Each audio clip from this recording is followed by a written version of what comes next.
La historia es la historia de un monje y de un sacerdote.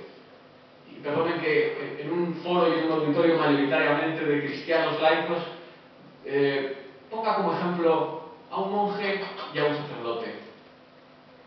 Dominus Julius recorre el claustro románico de su monasterio mientras reza las horas en su libro tan querido, el libro con que alaba a su Señor.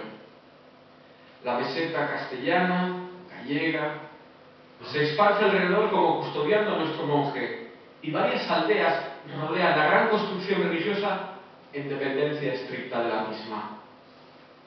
Dominus Julius es feliz entre los felices, porque sabe muy bien que su casa, el monasterio, la iglesia, es la casa referencial de todo un trozo de mundo, ese trozo de tierra que se pierde en la infinitud del horizonte, tan cruzado por los rumores de los cánticos agrícolas y las carreteras desvencijadas.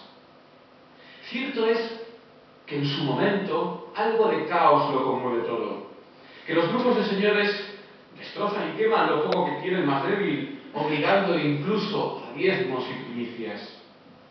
Pero sobre todo, navega el monasterio. El monasterio, signo de oración, de sabiduría, de cultura y hasta de racionalidad.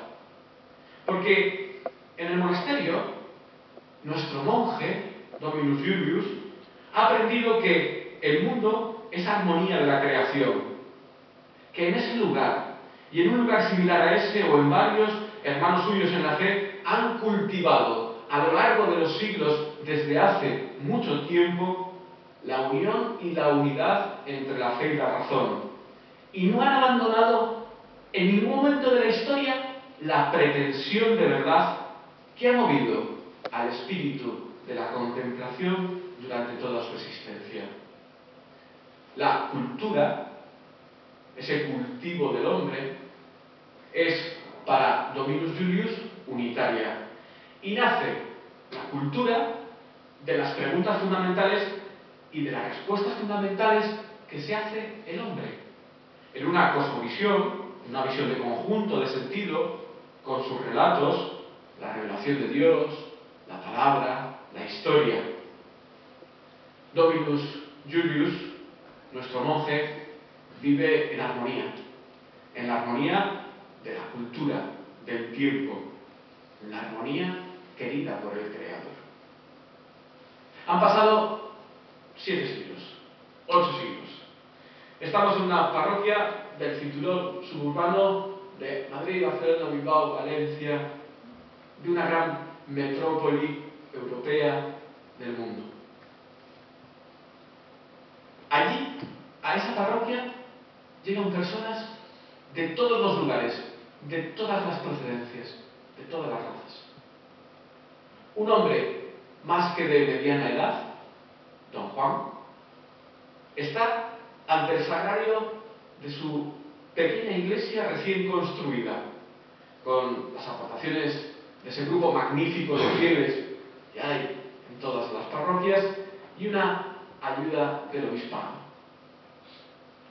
A la vez que piensa don Juan solo en una mañana de cielos grises delante del sagrario, habla con Dios.